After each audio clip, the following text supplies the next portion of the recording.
I don't even care about your golf swing until we fix one thing in your setup position.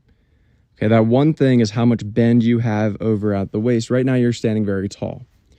Okay, I need like 135 to 140 degrees of bend over at the waist in your setup position. This would place your hands dangling a little bit more naturally underneath of your shoulders without tension. From here, in this current setup position, your hands are going to work out and away. The club head's going to work inside and underneath of the plane.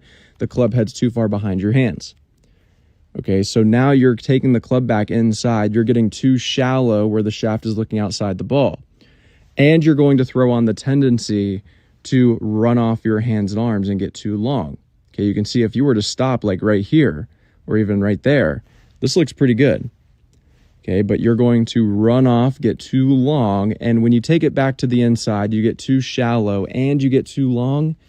That's a recipe for coming down very steep in transition where the shaft is now looking inside the ball.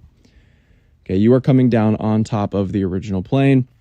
From this steep position, you can make whatever compensation you want to make.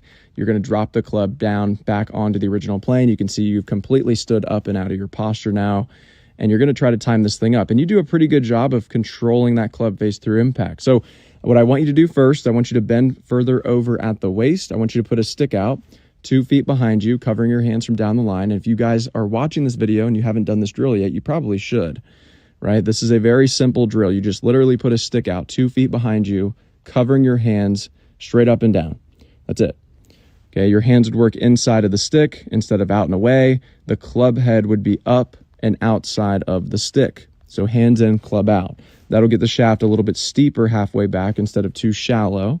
And then what I want you to do is make a 3/4 swing at full speed. Take a video, and you're going to stop like right here, and it's going to look just like Rory McIlroy.